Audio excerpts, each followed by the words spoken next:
اعوذ باللہ من الشیطان الرجیم بسم اللہ الرحمن الرحیم اللہم صلی علی محمد وآل محمد مومنین سلام علیکم۔ میں ہوں سید شاہد حسین میثم نہروی اور پروگرام ہے کام کی بات۔ کل ہم آپ کی خدمت میں مناجات عارفین کا پہلا حصہ پیش کرنا چاہ رہے تھے، جو کہ پہلا حصہ بھی نہیں ہو سکا۔ بات ساری یہ ہے کہ ان تمام مناجات میں یعنی 15 کے 15 مناجات میں میری نگاہ میں سب سے مشکل مناجات یہی مناجات عارفین ہے، جس کو سمجھنے کے لیے بھی بہت ہی زیادہ دماغ لگانے کی اور بہت کچھ فلسفے اور عرفان کا علم ہونے کی ضرورت ہے۔ اور ساتھ ہی ساتھ یہ بھی آپ کو بتا دیں، جب اس مناجات کا دوسرا حصہ آئے گا تو وہ اس دنیا کی بات ہے، اس جہان کی بات ہے کہ جہاں کے بارے میں ہم کچھ نہیں جانتے۔ یہ ایک معصوم ہی بتا سکتا ہے کہ دوسرے معصومین کی کیفیت کیا ہے، یعنی دوسرے معصومین کن باغوں میں یا معرفت کے کن وادیوں میں سیر کرتے ہیں، وہ انشاءاللہ دوسرے حصے میں آئے گا۔ اس پہلے حصے میں بس 3 یا 4 سینٹنسز ہیں، ان میں بھی ایک لفظ آیا ہے، آگے چل کے آئے گا کنہ کا لفظ کنہ، کاف نون ہے، یا انگلش میں اسے اگر لکھیں تو اسپیل اس طرح سے کریں گے KUNH کنہ۔ اس کو سمجھانے کے لیے میں اتنی تگ و دو کر رہا ہوں کہ شاید میں کچھ اسے آپ کو سمجھا سکوں۔ تو میں پہلے کل کے لیکچر کا یا کل کی ایپیسوڈ کا ریکیپ تھوڑا سا پیش کرتا ہوں، پھر آگے بڑھتے ہیں اور فلسفے کی تھوڑی ایک بات اور جانیں گے تاکہ اس لفظ کن کو ہم سمجھیں۔ دیکھیے، ہم کہہ رہے تھے کہ کسی بھی چیز کے لیے جو دنیا میں موجود ہے 2 باتیں ہونی ضروری ہیں، جس کی بھی ہم معرفت حاصل کرنا چاہتے ہیں۔ ابھی اللہ کو چھوڑ بھی دیں، اللہ کی بات الگ رکھیں، ہم کسی بھی چیز کی اگر معرفت حاصل کرنا چاہتے ہیں، کسی چیز کو جاننا چاہتے ہیں، تو پہلی چیز یہ ہے کہ وہ چیز موجود ہو، ایگزسٹ کرتی ہو۔ دوسری چیز یہ کہ پھر ہم دیکھیں گے وہ چیز کیا ہے۔ تو پہلی چیز ایگزسٹنس ہے اور دوسری چیز ہے آئیڈینٹی۔ لیکن جب ہم سینٹنس لکھتے ہیں اردو میں نارملی، یا انگلش میں بھی ایسا ہی لگ بھگ ہوتا ہے، بہرحال میں ابھی اردو کی بات کر رہا ہوں کہ سینٹنس جب لکھتے ہیں تو ہم پہلے ماہیت کو لکھتے ہیں، یعنی اس کی آئیڈینٹی کو لکھتے ہیں، اور پھر اس کے وجود کو۔ مثال دوں میں آپ کو، میں نے کہا یہ قلم ہے، تو یہ قلم جو ہے یہ پہچان ہے اس کی، وہ کیا چیز ہے، اور اس کے بعد ہم نے کہا ہے یعنی موجود ہے۔ تو پہلے ہم نے اس کی آئیڈینٹی کے بارے میں بات کی، یا کوئڈیٹی کے بارے میں، یا ماہیت کے بارے میں، اور پھر ہم نے اس کے ہونے کے بارے میں بات کی کہ یہ ہے، یہ قلم ہے۔ اب میں آپ کے سامنے 3 سینٹنس بولتا ہوں، ویسے تو بولنے کو بہت سے بولے جا سکتے ہیں، 3 بولتا ہوں آپ کے سامنے۔ یہ قلم ہے، یہ کتاب ہے، یہ میز ہے۔ اب ان 3 سینٹنسز کو جب اگر آپ کسی کاغذ پہ لکھیں گے نا، تو آخر میں آپ کو وہ ہے کامن نظر آئے گا، لیکن یہ جو شروع میں سبجیکٹ ہے یا موضوع ہے سینٹنس کا، یہ مختلف ہے۔ ایک میں لکھا ہے قلم، ایک میں لکھا ہے کتاب، ایک میں لکھا ہے میز، یہ بدل رہا ہے، وہ آخر میں ہے، تینوں میں کامن ہے۔ یہ جو چیز ہے یعنی سبجیکٹ، قلم، کتاب اور میز، اس کو ہمارے یہاں فلسفے کی زبان میں ماہیت کہا جاتا ہے۔ یہ لفظ ماہیت بھی کہاں سے بنا میں آپ کو بتاؤں تو آپ خود سمجھ جائیں گے۔ ماہیت بنا ہے لفظ ماہیہ سے۔ ماہیہ عربی میں جب سوال کیا جاتا ہے یہ کیا ہے، ماہیہ یہ کیا ہے، تو اس کے جواب میں جو بھی چیز کہی جاتی وہی ماہیت ہوتی ہے۔ میں انگلش میں یہی بات کہوں، اگر میں کسی بھی چیز کے بارے میں کہوں واٹ از دس، تو آپ نے جواب میں کہا پین۔ واٹ از دس کے جواب میں جو چیز کہی جاتی ہے وہی ماہیت ہوتی ہے، وہی آئیڈینٹی ہوتی ہے، وہی کوئڈیٹی ہوتی ہے۔ اب آپ ماہیت کو سمجھ گئے واٹ از کے جواب میں، ٹھیک ہے۔ اور ہے جو کامن تھا وہ ایگزسٹنس کے بارے میں بات کر رہا ہے کہ یہ تینوں چیزیں، قلم موجود ہے، کتاب موجود ہے، میز موجود ہے۔ اب یہ جو پہلی چیز تھی یعنی سبجیکٹ، ماہیت، اس کو میں نے بتایا تھا آپ کی خدمت میں کہ یہی اصل میں حدود بھی ہیں اس کی، لمٹس ہے اس کی. اور وہ حدود اور لمٹس کیسے ہیں؟ میں نے کہا یہ قلم ریڈ ہے، لال ہے، تو جیسے میں نے کہا لال ہے، یہ لال رنگ خود اس کی لمٹ بن گیا. یعنی کیسے؟ یعنی اب ہم نے خود بخود کہہ دیا کہ یہ قلم پیلا نہیں ہے، نیلا نہیں ہے، ہرا نہیں ہے. یا میں نے کہا یہ کتاب ہری ہے، تو اب جیسے میں نے کہا ہری ہے تو ویسے ہی فوراً میں نے خود ہی کہہ دیا کہ یہ نیلی نہیں ہے، پیلی نہیں ہے. جیسے ہی میں نے کہا یہ کتاب موٹی ہے تو اپنے آپ ہی میں نے کہہ دیا کتاب جو ہے وہ پتلی نہیں ہے. اس طرح سے یعنی حدود ہی، ماہیت جیسے ہی ہم بولتے ہیں کسی بھی چیز کی ماہیت کو، آئیڈینٹی کو، بس وہ اپنے آپ ہی محدود ہو جاتی ہیں. تو ایک تو یہ بات. دوسری یہ کہ ہم آگے چل کر کے فلسفے میں پڑھایا جاتا ہے، میں یہاں پر اس کو ڈسکس نہیں کر رہا ہوں، اللہ کوئی ماہیت نہیں رکھتا ہے. یعنی اللہ کے بارے میں یہ سوال کرنا ہی غلط ہے کہ واٹ از اللہ. ٹھیک ہے، تو یہ غلط ہوتا ہے. اور یہ آپ کو بتایا تھا میں نے کل کہ ماہیت خود آئیڈینٹی کیسے طے ہوتی ہے، اس کے جو ہے وہ 9 پیرامیٹرز ہوتے ہیں جن کے ذریعے ماہیت طے ہوتی ہے. یعنی کوئی چیز کہاں ہے، کب ہے، کیسے ہے، کس رنگ کی ہے، یا کتنی ہے، یہ سب پیرامیٹرز ہیں، کم، کیف، متى، اینا وغیرہ. اب اس سے آگے کی ایک بات کرتے ہیں تاکہ وہ لفظ جو آگے آنے والا وہ آپ سمجھ سکیں کہ کتنا مشکل ہے اور بات کتنی امام گہری کہہ رہے ہیں، ڈیپ ہے بہت زیادہ. وہ کیا؟ اب میں آپ سے سوال کرتا ہوں، ایک اور اسٹیپ آگے چلتے ہیں. آج آپ سے سوال کرتا ہوں کہ میز کیا ہے؟ اور میں جب سوال کر رہا ہوں تو میں نے پہلے ہی آپ سے کہہ دیا، دیکھیے جب میں پوچھوں واٹ از اے ٹیبل تو اب آپ اس کے جواب میں ٹیبل کی کوالٹیز، ایٹریبیوٹس یا پھر یوزیج یا پھر اسٹرکچر کو نہیں بتائیے گا. اگر ہم آپ سے یہ پوچھتے what is the structure of a table تو الگ کویشچن ہوتا. اگر میں آپ سے پوچھتا what is the usage of a table, ایک ٹیبل کے استعمال کیا ہوتے ہیں، تو الگ کویشچن ہوتا. لیکن میں تو آپ سے صرف یہ پوچھ رہا ہوں واٹ از اے ٹیبل. اب آپ جواب میں کیا کہیں گے؟ کل میں نے یہ سوال اپنی بیٹی سے کر کے بھی آزمایا. اس نے کہا کہ وہ جو 4 پائے کی ایک چیز ہوتی ہے جس پر کوئی سامان رکھا جاتا ہے فلاں فلاں. جب وہ سب بول چکی تو میں نے کہا 4 پائے، اول تو ضروری نہیں کہ میز میں 4 پائے ہوں، 3 پائے کی بھی ہوتی ہے، بغیر پائے کی بھی ہوتی ہے. اب تو نیچے ایک پلیٹ فارم بنا ہوا ہے، اوپر مثلا ایک ٹاپ رکھا ہوا، ٹیبل ٹاپ، تو بغیر پائے کی بھی ہوتی ہے یا 3 پائے کی بھی ہوتی ہے. اور 4 پائے کی چیز تو کرسی بھی ہوتی ہے. تو اول تو یہ سارا تم اسٹرکچر بتا رہی ہو، میں نے تم سے اسٹرکچر نہیں پوچھا اور یہ بھی نہیں پوچھا کہ اس کا استعمال کیا ہوتا ہے. تم کہتی اس پر کوئی چیز رکھی جاتی ہے، یہ تو اس کا استعمال ہے، یہ تو یوزیج ہے. میں اس کے بارے میں تھوڑی نا بات کر رہا تھا، میں تو پوچھ رہا تھا ٹیبل کیا ہوتی ہے. اسی طرح سے میں نے پوچھا پین کیا ہوتا ہے، واٹ از اے پین. تو اب واٹ از اے پین کے جواب میں آپ کیا کہیں گے؟ آپ کہیں گے پین وہ چیز ہوتی ہے جس سے لکھا جاتا ہے. یہ تو استعمال ہو گیا نا پین کا، یہ تو یوزیج ہے. آپ نے تو پین کو نہیں بتایا. اور اسی طرح سے ہر چیز کے بارے میں جب بھی سوال کیا جائے گا، میں بہت سارے سوال کر سکتا ہوں، آپ خود کر کے دیکھیے گا، آپ کبھی بھی اس چیز کو ڈیفائن نہیں کر پائیں گے. ہمیشہ اس کے یوزیج کو، اس کے ایٹریبیوٹ کو، مثلا اس کے رنگ کو بتائیں گے، اس کے سائز کو بتائیں گے، یہ سب کریں گے، لیکن آپ اس چیز کو نہیں بتا پائیں گے. اسی کے لیے کہا جاتا ہے کہ اللہ نے ہر چیز کی کن کو بہت زیادہ چھپا رکھا ہے. کن ہے ہر شے در غایت خفاست. فارسی میں یہ کہا جاتا ہے ہر چیز کی کن بے انتہا پوشیدہ، آپ اس کو نہیں ڈیفائن کر سکتے. اس کی حقیقت، کن از ریالٹی، کن از حقیقت.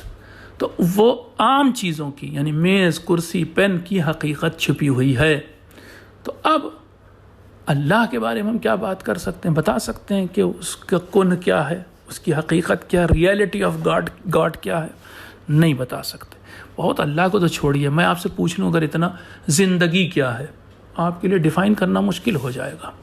میں آپ سے پوچھ لوں مثلا گھر کیا ہے، what is a home. House نہیں پوچھ رہا ہوں، ہاؤس تو شاید آپ پھر وہی شروع کریں گے اسٹرکچر بتانا کہ اس میں کچھ دیواریں ہوتی ہیں، چھت ہوتی ہے، دروازے ہوتے ہیں، یہ سب حالانکہ آپ اسٹرکچر بتا رہے ہیں، آپ ہاؤس کو بھی نہیں ڈیفائن کر پائے.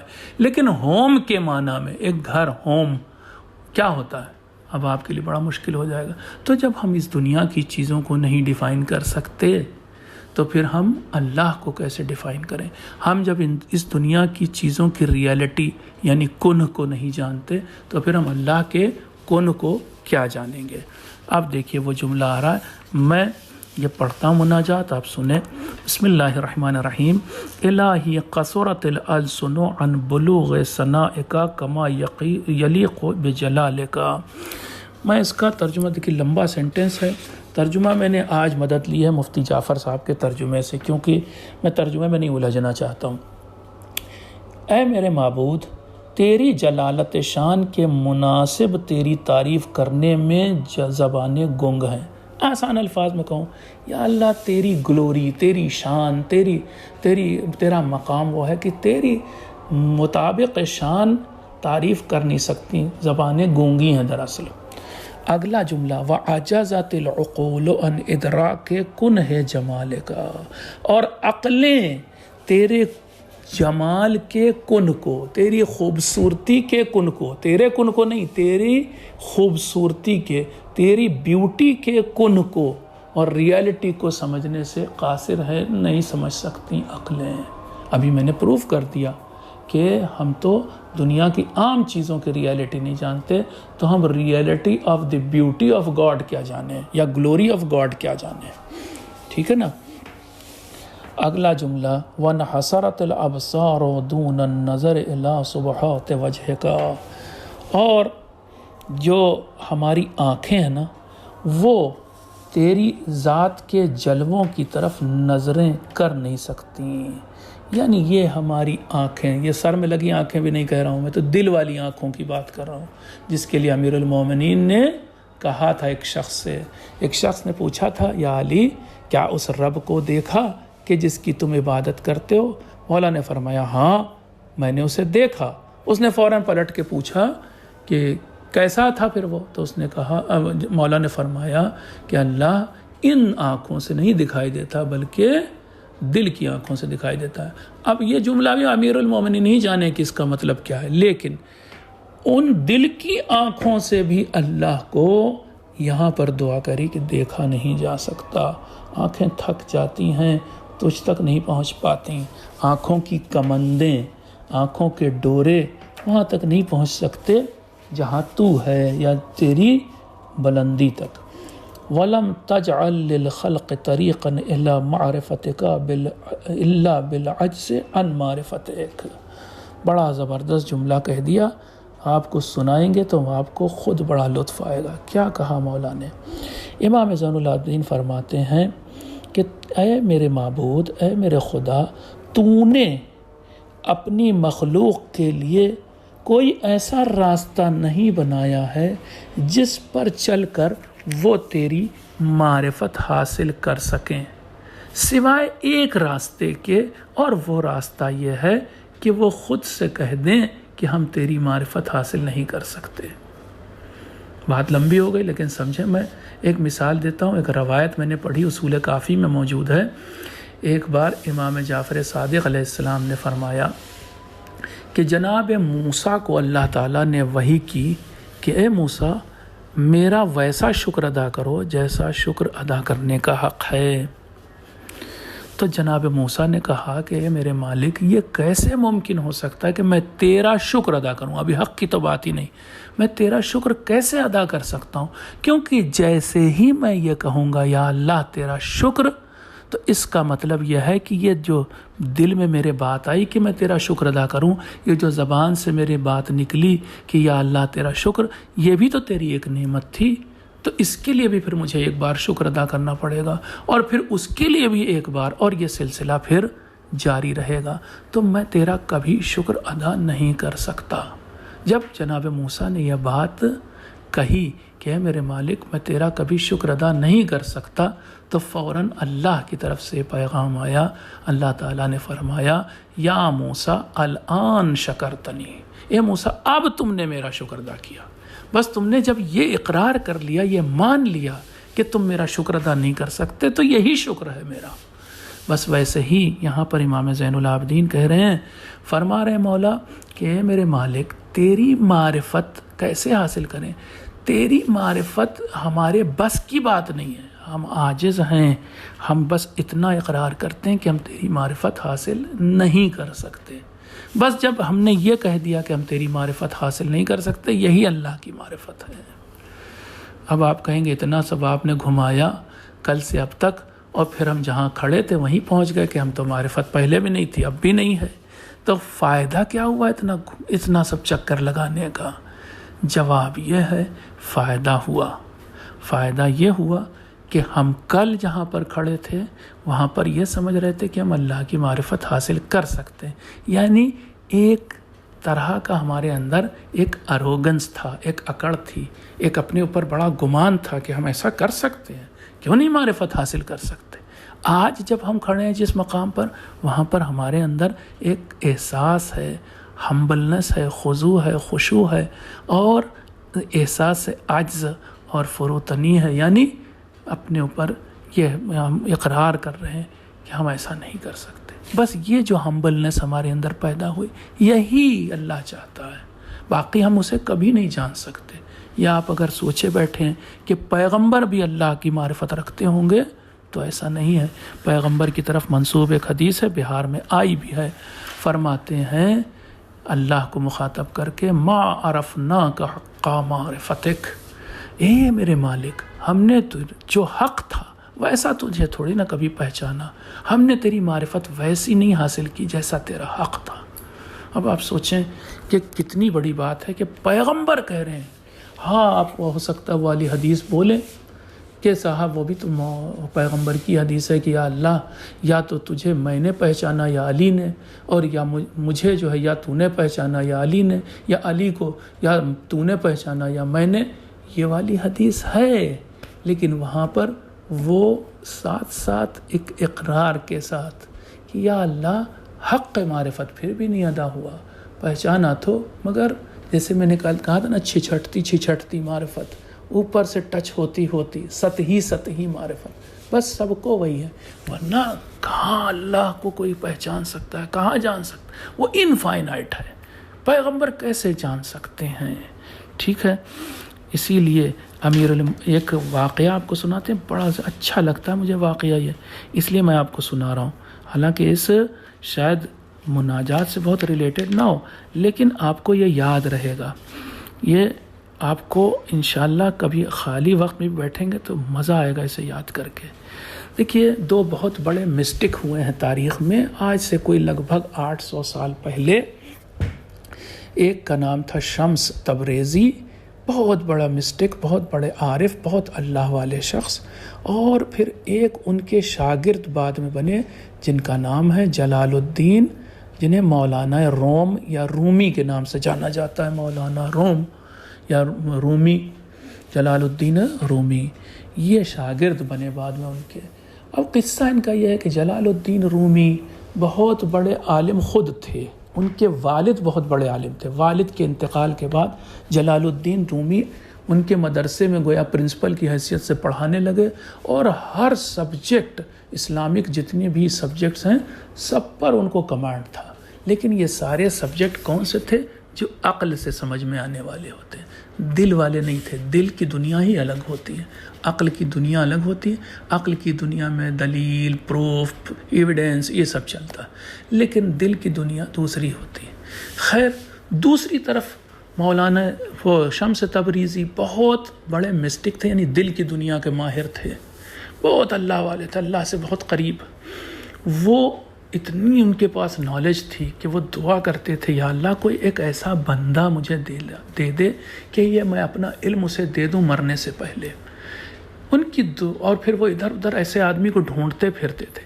ایک دن شمس تبریزی کی دعا پوری ہو گئی، وہ گھومتے گھومتے جنگلوں، گاؤں، قریوں، بستیوں ایک جگہ پہنچے جو ابھی ٹرکی میں ہے، قونیا کے نام سے، کونیا بولا جاتا ہے انگلش میں۔ وہاں پہنچے اور وہاں پر ان کی ملاقات جلال الدین رومی سے ہوئی۔ کیسے ہوئی؟ شمس تبریزی ایک سرائے میں، ایک ان جسے انگلش میں کہتے ہیں، ایک سرائے میں ٹھہرے تھے، سرائے کے باہر کھڑے تھے کہ اتنی دیر میں رومی ایک خچر پہ بیٹھ کے آ رہے تھے سامنے سے، اور پھر ان کے تمام شاگرد ساتھ ساتھ پیچھے پیدل چل رہے تھے، اور لوگ بڑا شاید کچھ بجا بھی رہے تھے، یعنی گویا اپنے نعرے بھی لگا رہے تھے اپنے استاد کے فیور میں ان کے شاگرد۔ رومی کو دیکھا دور سے، شمس نے پوچھا لوگوں سے یہ کون ہے؟ کہا یہ اس علاقے کے سب سے بڑے عالم ہیں۔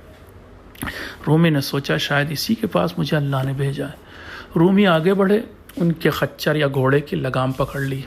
شمس نے آگے بڑھ کر کے رومی کے خچر یا گھوڑے کی لگام پکڑ لی اور ان سے پوچھا کہ تم تو اس علاقے کے سب سے بڑے عالم ہو۔ کہا میں تم سے ایک سوال پوچھ سکتا ہوں؟ کہاں پوچھئے۔ کہا یہ بتاؤ کہ مسلمانوں کے پیغمبر جناب محمد مصطفیٰ صلی اللہ علیہ وآلہ وسلم زیادہ بڑے عالم تھے، یا پھر ان سے کچھ عرصہ پہلے، کچھ 100 سال پہلے، یعنی ان دونوں مسٹک سے کچھ 100 سال پہلے ایک اور مسٹک گزرے ہیں، ایک اور عارف گزرے ہیں جن کا نام تھا بایزید بسطامی۔ پوچھا کہ پیغمبر زیادہ بڑے عالم تھے یا بایزید بسطامی؟ رومی نے کہا یہ کوئی پوچھنے کا سوال ہے؟ ارے ظاہر سی بات ہے پیغمبر زیادہ بڑے عالم تھے۔ کہا نہیں میں ایسے نہیں پوچھ رہا ہوں، دیکھو پیغمبر نے کہا ما عرفناک حق معرفتک، اے میرے مالک، اے میرے اللہ، جیسی تیری معرفت کا حق تھا ویسے میں نے تجھے نہیں پہچانا۔ ٹھیک ہے نا، یہ ابھی میں نے جو آپ کو بتایا تھا جملہ، جیسی تیری معرفت کا حق تھا ویسا میں نے تجھے نہیں پہچانا، یا ہم نے تجھے نہیں پہچانا۔ جبکہ بایزید بسطامی نے کہا سبحانی ما اعظم و شانی، میں کتنا بے عیب ہوں اور کیا میری شان ہے، یعنی اپنے علم پر فخر کیا۔ گویا ان کے علم کا، ان کا جو پیمانہ تھا، ظرف تھا، برتن تھا علم کا، وہ بھرا ہوا تھا، چھلک رہا تھا۔ تو پیغمبر تو ابھی کہہ رہے ہیں ہم نے پہچانا نہیں، اور بایزید بسطامی تو یہ حال تھا۔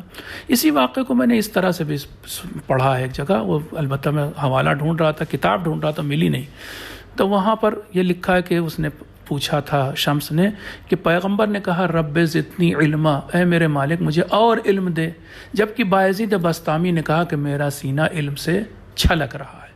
تو بتاؤ کون بڑا عالم تھا؟ تو رومی نے کہا کہ پیغمبر بڑے عالم تھے۔ کہا وہ کیسے؟ کہا اس لیے کہ پیغمبر کے علم کا ظرف یا برتن بہت بہت بہت بڑا تھا، اتنے علم کے باوجود بھرا نہیں تھا، لیکن بایزید بسطامی کے علم کا ظرف بہت چھوٹا تھا، ذرا سا علم ملتے ہی بھر گیا اور چھلکنے لگا۔ بس شمس تبریزی سمجھ گئے کہ یہی وہ انسان ہے کہ جس کو میں تلاش کر رہا تھا۔ یہ پہلی ملاقات تھی شمس تبریزی اور جلال الدین رومی کی۔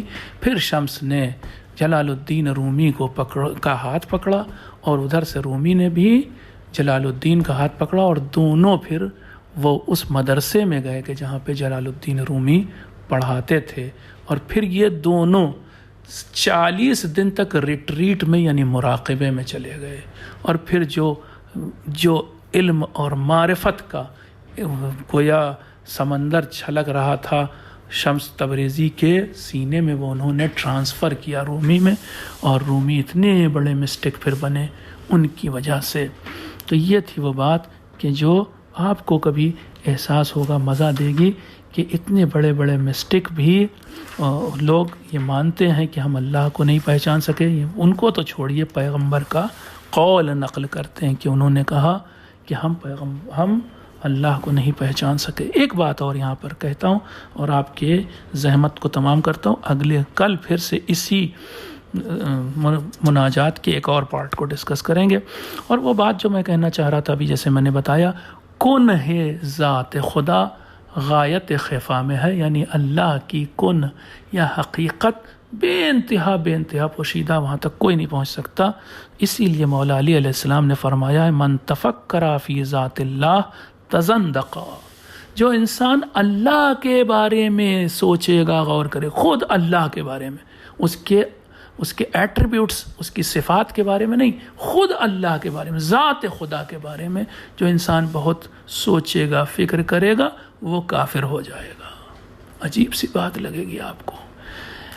آگے فلسفے میں پڑھایا جاتا ہے، عرفان میں پڑھایا جاتا ہے کہ اللہ نے خود سے روک دیا ہے اپنی ذات یا اپنی حقیقت کی معرفت کو حاصل کرنے سے۔